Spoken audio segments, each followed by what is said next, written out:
if we could preserve the microorganisms in the soil, then they have the natural effect of balancing the nitrogen levels.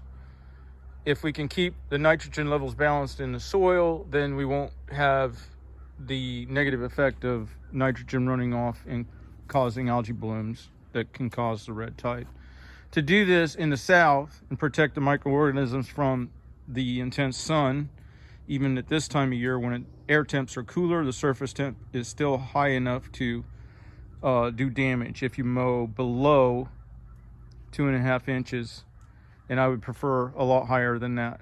And in the summer, 5.5 inches.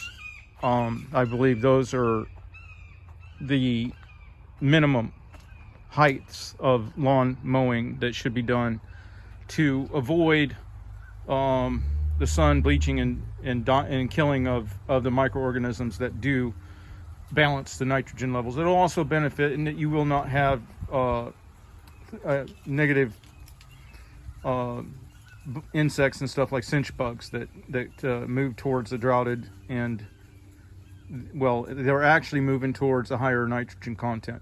Now, this would have 40 times more effect than the prohibition of the application of nitrogen-based fertilizers because of the power of trillions. But it will never be addressed by authorities because it delves into personal liberties. In other words, to dictate, to prohibit the application of a fertilizer is less intrusive than to try to dictate to the people in mass cut heights.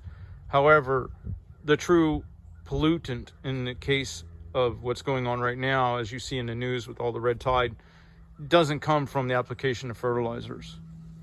The vast majority of the issue comes in with the lawn mowing practices that are causing the same effect but in a higher concentration.